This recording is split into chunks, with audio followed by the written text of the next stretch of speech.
વહુ જોરદાર ને સાસુ લાચાર. વહુમાંથી સાસુ બનેલી મહિલાની સ્ટોરી તમારા રૂવાડા ઊભા કરી દેશે. સુમિત્રાએ જ્યારે આંખો ખોલી ત્યારે તેણે જોયું કે સમય ઘણો આગળ નીકળી ગયો હતો. તે ફટાફટ ઊભી થઈ. હમણાં સાસુનો તીખો અવાજ કાને પડશે. ઓ મહારાણી, આજે તારે ઉઠવાનું નથી? ઘરના બધા કામ કોણ સંભાળશે? જો આવી નવાબી જોઈતી હતી તો પિયરથી નોકર લાવવા હતા ને. પછી તેઓ બડબડવાનું શરૂ કરશે. ઓહ, આટલા બાળકો આપી દીધા, આમને કોણ સંભાળશે? તેમનો બાપ બધી ચિંતાઓ છોડીને પરદેશમાં બેઠો છે. જાણો કયો અભ્યાસ છે? શેતાનના આંતરડા જેવો છે જે પૂરો જ નથી થતો અને પોતાના પરિવારને મારા માથે મૂકીને જતો રહ્યો. અમે પહેલાથી જ અમારી ચિંતાઓથી પરેશાન છીએ. પોતાની બીમારીઓ સામે લડી રહ્યા છીએ અને હવે આ બધાને પણ સાચવવાના. સુમિત્રા ઝડપથી તૈયાર થઈ રસોડા તરફ દોડી. પહેલા ચા બનાવી અને ઘરના બધા સભ્યોને પીવડાવી. પછી પોતાના બાળકોને શાળા માટે તૈયાર કર્યા. તેમનો નાસ્તો પેક કર્યો.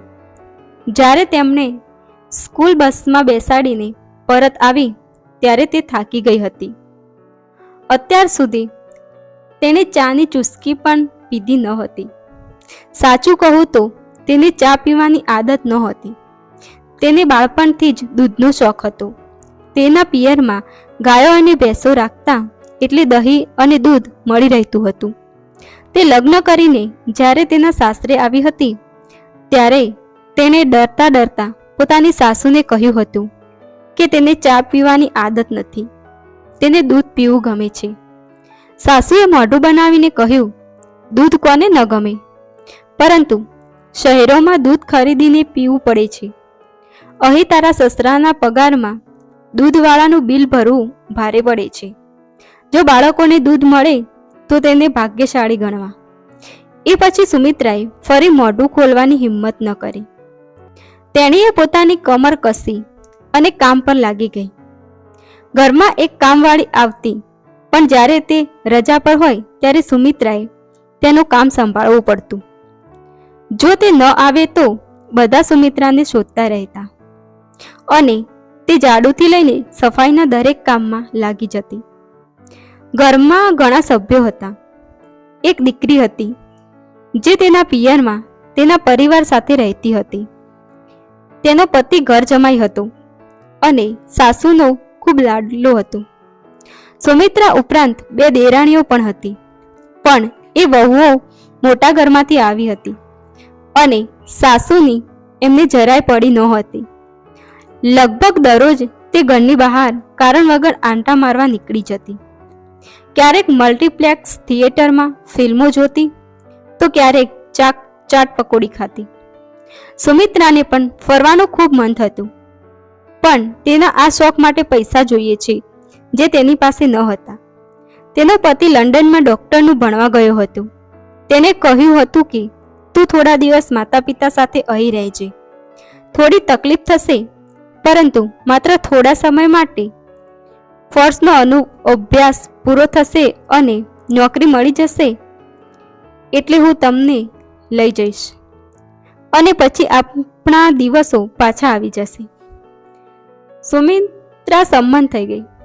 આ સિવાય બીજો કોઈ વિકલ્પ પણ નહોતો. બાળકોના ભણતરને કારણે તેના માટે શહેરમાં રહેવું ફરજિયાત હતું. તેમના ભવિષ્ય વિશે વિચારીને તે ગરીબીમાં પોતાના દિવસો પસાર કરી રહી હતી. સાસુ સસરાએ એક ઉપકાર કર્યો હતો કે તેને પોતાના બાળકો સાથે ઘરમાં આશરો આપ્યો હતો, પરંતુ તેઓ તેને હાથ પર હાથ રાખી એશ કરવા દેતા નહોતા. સાસુ તો હાથ ધોઈને તેની પાછળ પડી હતી. આખા દિવસ દરમિયાન તે તેના પર આદેશોનો પ્રહાર કરતી રહેતી. તેની સાસુ શોધી શોધીને તેને કામ આપતી. જ્યારે તે જરા આરામ કરવા જતી તો સાસુનો અવાજ સંભળાતો, અરે વહુ, થોડા વડા બનાવી દે અને અથાણું પણ બનાવી દેજે. સાસુને લાગતું કે તેમનો દીકરો પૈસા તો મોકલતો નથી, તો વહુ પાસે કામ કરાવીને બચત કરી લઉં. આ મોંઘવારીના સમયમાં 4 જીવોને ઉછેરવા એ મજાક નથી. સુમિત્રાએ મહિનામાં એક દિવસ નજીકના ગામમાં પોતાના માતા પિતાને મળવા જવાની રજા મળતી. તેના બાળકો આ તકની આતુરતાથી રાહ જોતા હતા.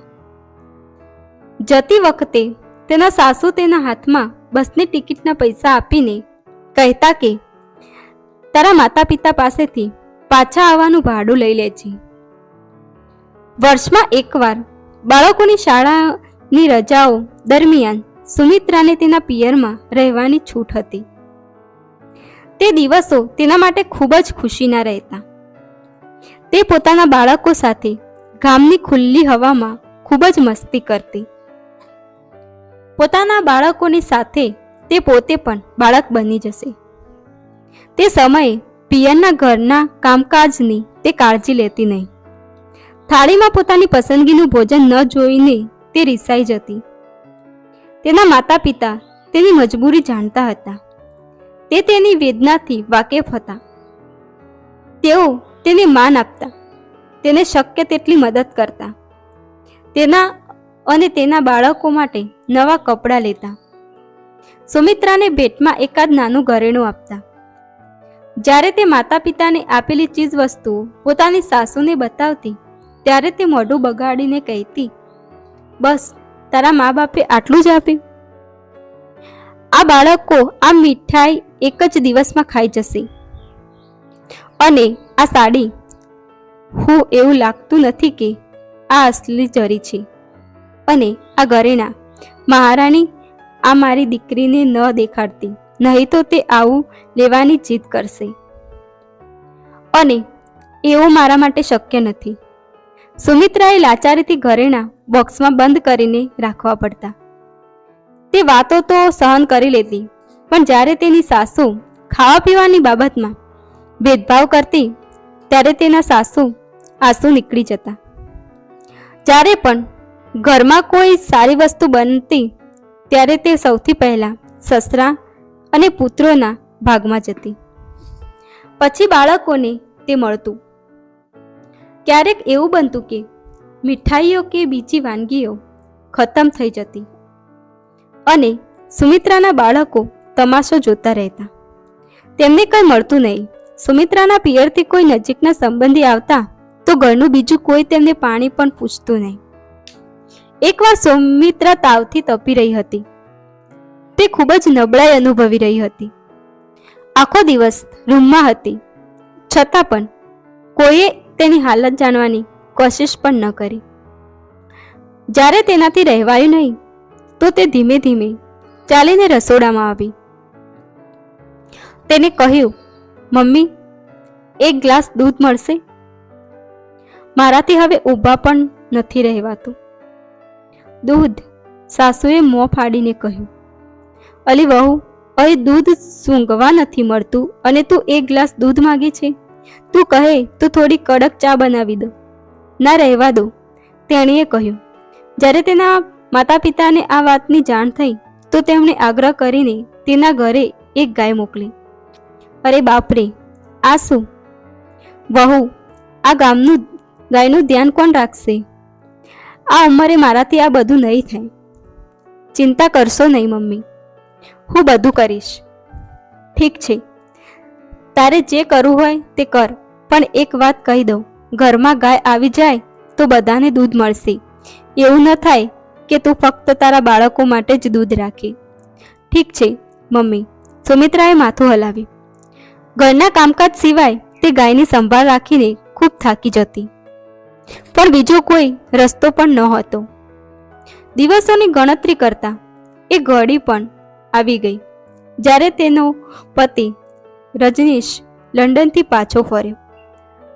આવતાની સાથે જ મુંબઈની મોટી હોસ્પિટલમાં તેની નિમણૂક થઈ અને તે સુમિત્રા અને બાળકોને લઈને મુંબઈ જતો રહ્યો. સુમિત્રા માટે કેટલાક વર્ષો ખૂબ ખુશી સાથે પસાર થયા. સમય જાણે પાંખો વડે ઉડવા લાગ્યો. બાળકો મોટા થયા. મોટી 2 દીકરીઓના લગ્ન થયા. પુત્રએ વકીલનો અભ્યાસ કર્યો અને તેની પ્રેક્ટિસ ચાલુ કરી. એક દિવસ રજનીશનું હૃદય બંધ થવાને કારણે અચાનક તેનું મૃત્યુ થયું. સુમિત્રા પર ફરી દુઃખનો પહાડ તૂટ્યો. ધીમે ધીમે તેણી પોતાના દુઃખમાંથી બહાર આવી. તેને પોતાનો ખંડેર માળો ફરીથી સમેટી લીધો. હવે ઘરમાં માત્ર તે અને તેનો પુત્ર કુણાલ જ બચ્યા હતા. એકાદ વર્ષ પછી સુમિત્રાએ તેને કહ્યું, દીકરા, લગ્ન કરી લે. ઘર ખાલી ખાલી લાગે છે. જો તું લગ્ન કરી લે તો હું મારા પૌત્ર પૌત્રીઓ સાથે જીવન પસાર કરી શકીશ. લગ્ન? કેમ મમ્મી? આપણે બે જ છીએ, એ સારું છે. બીજું શું જોઈએ? આપણા દિવસો સારી રીતે પસાર થઈ રહ્યા છે, દીકરાએ કહ્યું. ના દીકરા, એવું ના બોલ. સમાજનો નિયમ છે તો તેનું પાલન કરવું પડે. તારા માટે યોગ્ય સમયે લગ્ન કરાવવા જરૂરી છે, નહીં તો લોકો જાત જાતની વાતો કરશે. અને મને પણ ગણપણમાં થોડો આરામ જોઈએ છે. જો તારી પત્ની આવીને આ ઘરનું ધ્યાન રાખે તો હું શાંતિથી જીવી શકીશ. કુણાલ થોડા દિવસો સુધી વાતને ટાળતો રહ્યો, પણ જ્યારે શહેરના સમૃદ્ધ પરિવારની પુત્રી જ્યોતિનો સંબંધ આવ્યો ત્યારે તે ના પાડી શક્યો નહીં. જ્યારે તેને જ્યોતિને જોઈ તો તેને બસ જોતો જ રહી ગયો. અપાર સંપત્તિ સાથે આવું રૂપ જોઈને તે ના પાડી શક્યો નહીં. સુમિત્રાએ થોડો વાંધો ઉઠાવ્યો અને કહ્યું કે લગ્ન હંમેશા સમાન લોકોમાં જ સારા હોય છે. એ લોકો ખૂબ જ અમીર છે. તો શું થયું મમ્મી? આપને તેમના પૈસા સાથે શું લેવા દેવા? જો છોકરી બહુ નખરાળી નીકળી તો એવું જરૂરી નથી કે તેના પૈસાનું અભિમાન હોય. આવા નકામા વિચારો તમારા મનમાં ન રાખો અને વિચારો કે જો તેની જગ્યાએ કોઈ ગરીબ ઘરની છોકરી આવી તો તે પોતાના પરિવારની સમસ્યાઓ પણ સાથે લઈને આવશે. આપણે તેમની સાથે પણ વ્યવહાર કરવો પડશે. સુમિત્રાએ હાર માની લીધી. વાહ સુમિત્રા, તારા તો ભાગ્ય ખુલી ગયા. તેની બહેનપણીઓ ખુશ થઈ રહી હતી. વહુ ખૂબ જ સુંદર છે અને પોતાની સાથે એટલું જ દહેજ લાવી છે કે ઘર ભરાઈ ગયું. સુમિત્રા પણ ખૂબ ખુશ હતી, પણ ધીમે ધીમે તેને લાગવા માંડ્યું કે તેનો ડર વ્યાજબી હતો. જ્યોતિ પોતાના માતા પિતાની લાડલી દીકરી હતી. તે વાત વાત પર નારાજ થઈ જતી, ગુસ્સે થઈ જતી. કોઈ તેની વાત ન માનતું તો ભૂખ હડતાલ પર ઉતરી જતી, મૌન પાળતી અને ઘરના બધા ચિંતિત થઈ જતા. કુણાલ હંમેશા પોતાની પત્નીના ચહેરાને જોયા કરતો હતો અને સુમિત્રાને હંમેશા એવી ચિંતા રહેતી કે ખબર નહીં વહુ ક્યારે રિસાઈ જાય ને ઘરની શાંતિ ભંગ થઈ જાય. શરૂઆતમાં વહુને ઘરની જવાબદારી સોંપીને સુમિત્રા એવું વિચારીને નિશ્ચિત થઈ ગઈ હતી કે હવે તે પોતાની બધી ઈચ્છાઓ પૂરી કરશે. પોતાની ઉંમરની સ્ત્રીઓની જેમ તે પોતાના પૌત્ર પૌત્રીઓને પોતાના ખોળામાં રમાડશે, તેમની આસપાસ ફરશે. ઈચ્છા થશે તો કિટ્ટી પાર્ટીમાં પણ જશે. હવે તેને રોકવાવાળું કોઈ નહોતું. હવે તે મુક્ત પક્ષીની જેમ પોતાના મનની માલિક હતી. થોડા દિવસો શાંતિપૂર્ણ રીતે પસાર થઈ ગયા, પરંતુ ટૂંક સમયમાં જ તેને પોતાના કાર્યકર પર પૂર્ણ વિરામ મૂકવો પડ્યો. જ્યોતિએ પોતાના અનુભવ વગરના હાથ વડે ઘર ચલાવવાનો પ્રયત્ન કર્યો, પણ આર્થિક રીતે ઘર કેવી રીતે ચલાવવું તે જાણતી ન હતી. એ મોટા ઘરની દીકરી હતી. 1 મહિનાનું રાશન 15 દિવસમાં સમાપ્ત થઈ જતું. નોકરો અલગ રીતે જ પૈસા પડાવી લેતા. દરરોજ તે ઘરમાંથી નાની નાની વસ્તુઓની ચોરી કરી લેતા હતા. છેવટે સુમિત્રાએ ફરીથી ઘરની જવાબદારી લેવી પડી. તે ઘરના કામમાં લાગી અને તેની વહુ મુક્તપણે ફરવા લાગી. જ્યોતિ એક કિટી પાર્ટીમાં જોડાઈ હતી. જ્યારે તેનો યજમાન બનવાનો વારો આવતો અને બહેનપણીઓ તેના ઘરે ભેગી થતી ત્યારે તે આખું ઘર માથા પર લઈ લેતી. તે નાની છોકરીઓની જેમ મસ્તી કરતી અને સુમિત્રાને જાત જાતના ભોજન માટે ઓર્ડર આપતી.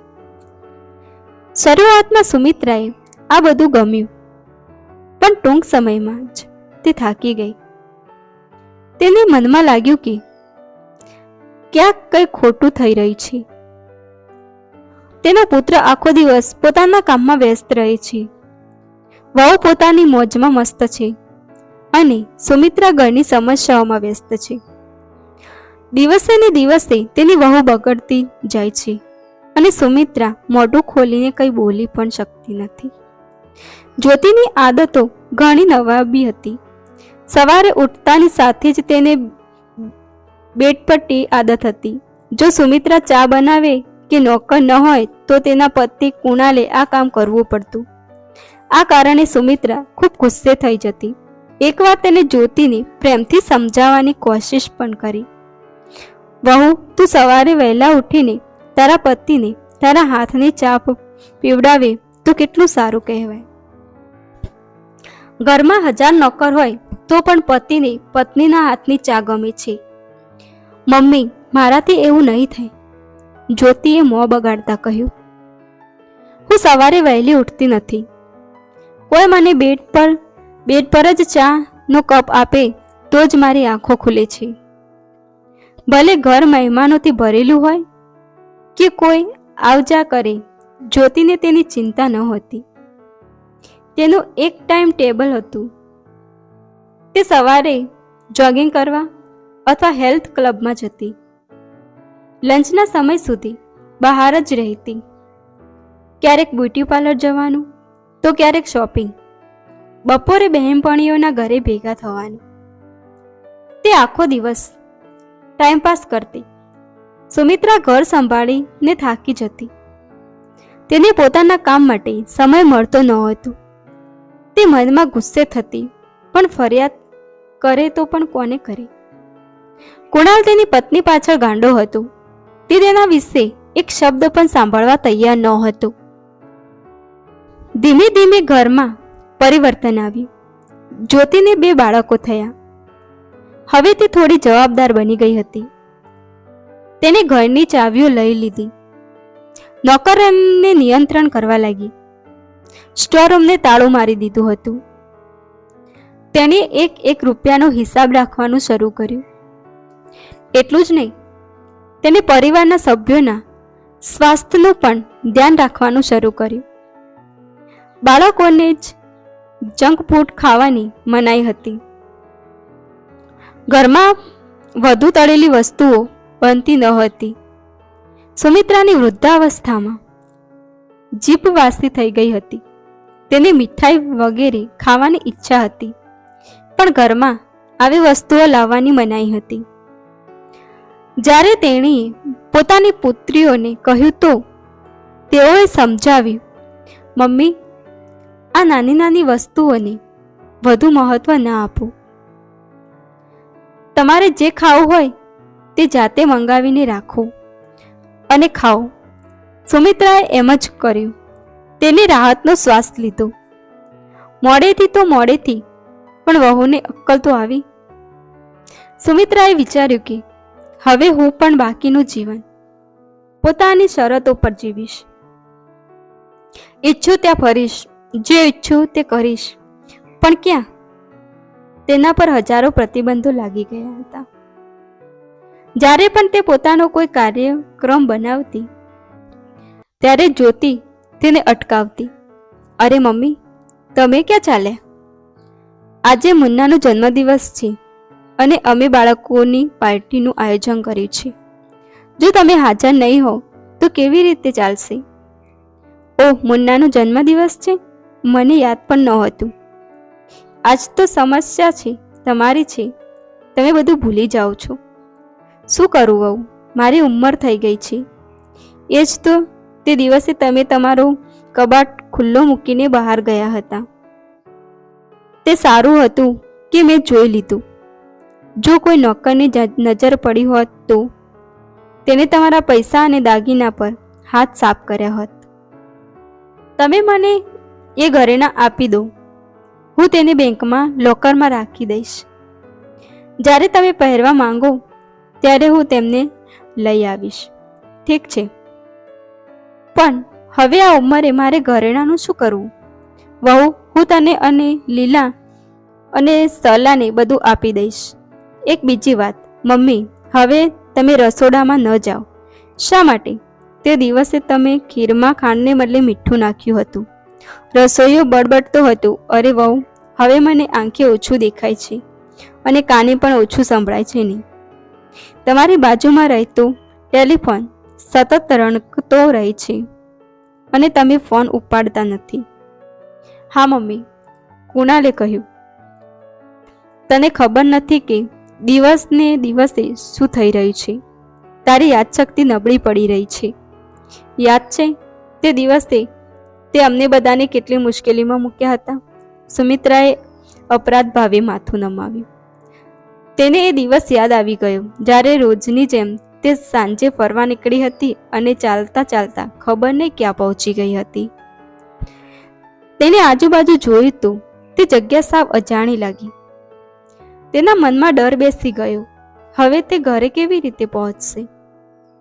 તે રસ્તો ભૂલી ગઈ હતી અને ચાલીને ખૂબ થાકી ગઈ હતી. નજીકના એક પ્લેટફોર્મ પર દેખાયું. થોડી વાર આરામ કરવા તે પ્લેટફોર્મ પર બેસી ગઈ. સુમિત્રાને તેનું સરનામું યાદ ન આવ્યું. તે તેના પુત્રનું નામ પણ ભૂલી ગઈ હતી. મને શું થયું? તેને ગભરાઈને વિચાર્યું. એટલામાં એક સજ્જન ત્યાં આવ્યા. સુમિત્રાને જોઈને તેને કહ્યું, ઓ માસી, તમે અહીં? તમે તો ખારમાં રહો છો ને તમે અંધેગે કેવી રીતે પહોંચ્યા? શું તમે રસ્તો ભૂલી ગયા છો? ચાલો, હું તમને ઘરે મૂકી આવું. પરિવારના સભ્યો બધા ચિંતામાં બહાર ઊભા હતા. તેને જોઈને કુણાલે કહ્યું, મમ્મી, તમે ક્યાં ગયા હતા? જ્યારે તમે આટલા લાંબા સમય સુધી ઘરે પાછા ન આવ્યા તો અમે બધા ચિંતા કરવા લાગ્યા. હું ગાડી લઈને તમને શોધવા નીકળવાનો જ હતો. બસ આજથી તમારું એકલા બહાર જવાનું બંધ. જ્યારે તમારે ક્યાંક જવું હોય તો કોઈની સાથે લઈને જજો. કુણાલ તેને ડૉક્ટર પાસે લઈ ગયો. ડૉક્ટરે સુમિત્રાને તપાસીને કુણાલને કહ્યું, તમારી મમ્મીને અલ્ઝાઇમરની બીમારી છે. જેમ વૃદ્ધાવસ્થામાં શરીર નબળું પડી જાય છે તેવી જ રીતે મગજના કોષો પણ નબળા પડી જાય છે. આ રોગ અસાધ્ય છે પણ જીવ જોખમમાં નથી. બસ થોડી સાવચેતી રાખવી પડશે. હવે તેના બહાર જવા પર પણ પ્રતિબંધ હતો. સુમિત્રા હવે આખો દિવસ પોતાના રૂમમાં બેસી રહે છે. જો કોઈને યાદ આવે તો તેના રૂમમાં ભોજન અને નાસ્તો લાવે છે. ઘણીવાર એવું બને છે કે નોકરો તેમના કામમાં અટવાઈ જાય છે અને તેને ભૂલી જાય છે. એટલું જ નહીં, હવે તો એવી સ્થિતિ છે કે સુમિત્રા પોતે ભૂલી જાય છે કે તેણે એ દિવસનું ભોજન ખાધું કે નહીં. ઘણીવાર એવું બને છે કે ચાનો કપ તેની પાસે ટેબલ પર રાખવામાં આવે છે અને તે તેને પીવાનું ભૂલી જાય છે. આ મારી સાથે દિવસે દિવસે શું થઈ રહ્યું છે? તેને તેના હૃદયમાં ગભરાય છે. મન પર ગુમ્મસ છવાયેલું રહે છે. જ્યારે પણ ઝાકળ સાફ થાય છે ત્યારે તેને એક જ વાત યાદ આવે છે. તેને એક દિવસ યાદ આવ્યું કે એકવાર જ્યોતિએ ટામેટાનું સૂપ બનાવ્યું હતું અને તેને પણ થોડું આપ્યું હતું. તેને તેનો સ્વાદ ખૂબ જ ગમ્યો. તેણે બૂમ પાડી, અરે વહુ, થોડું સૂપ લાવજે. થોડી વાર પછી રસોઈયો કપમાં તેના માટે સૂપ લાવ્યો. સુમિત્રા ખૂબ ખુશ થઈ ગઈ. જ્યારે તેણે એક ચૂસકી પીધી ત્યારે તેને લાગ્યું કે તેનો સ્વાદ અલગ છે. તેને રસોઈયાને પૂછ્યું તો તેને માથું ખંજવાળ્યું અને કહ્યું, માસી, સૂપ પૂરું થઈ ગયું હતું. શેઠાણીએ કહ્યું કે ફરીથી સૂપ કોણ બનાવશે? તેથી તેમણે ગરમ પાણીમાં થોડી ટામેટાની ચટણી ભેળવી તે તમને મોકલી. સુમિત્રાએ સૂપ પીવાનું બંધ કર્યું. તેનું હૃદય કડવાશથી ભરાઈ ગયું. તેણે વિચાર્યું કે જો તેણે પોતે પોતાની સાસુ માટે આવું કંઈ કર્યું હોત તો તેની 7 પેઢી યાદ કરાવી દેત. એકવાર તેને ફ્લૂ થયું. 3-4 દિવસથી મોંમાં અનાજનો દાણો પણ ગયો ન હતો. તેને લાગ્યું કે તે થોડું ગરમ દૂધ પીશે તો ફાયદો થશે. તે ધીમે ધીમે પથારીમાંથી ઊભી થઈ. તે બળબડતી રસોડામાં ગઈ. વહુ, મને 1 કપ દૂધ આપ, હું એ જ પીને સૂઈ જઈશ. અને મને કંઈ ખાવાનું મન થતું નથી. દૂધ? જ્યોતિ જાણે આકાશમાંથી પડી હોય તેમ બોલી. અરે મમ્મી, આ સમયે ઘરમાં દૂધનું એક ટીપું પણ નથી. મેં દહીં માટે બધું દૂધ જમાવી દીધું છે. તમે કહો તો બજારમાંથી મંગાવી દો. ના, રહેવા દે, સુમિત્રાએ કહ્યું. તે તેના રૂમમાં પાછી આવી અને વિચારવા લાગી કે શું દરેકના જીવનમાં આવું જ થાય છે? તે હંમેશા વિચારતી હતી કે જ્યારે તે વહુમાંથી સાસુ બનશે ત્યારે તેનું વલણ બદલાઈ જશે. તે પોતાની વહુને ઓર્ડર આપશે અને તેની વહુ દોડીને તેના આદેશનો અમલ કરતી. પણ અહીં બધું ઊંધું થઈ રહ્યું હતું.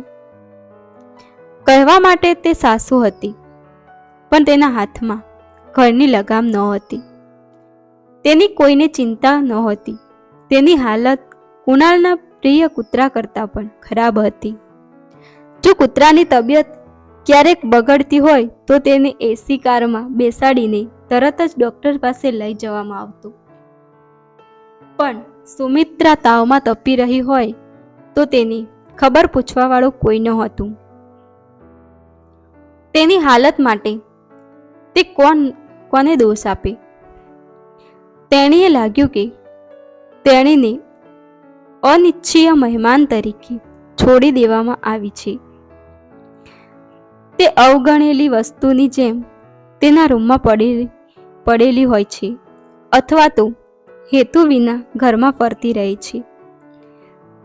તેને કોઈ સહાનુભૂતિ આપવાવાળું નથી.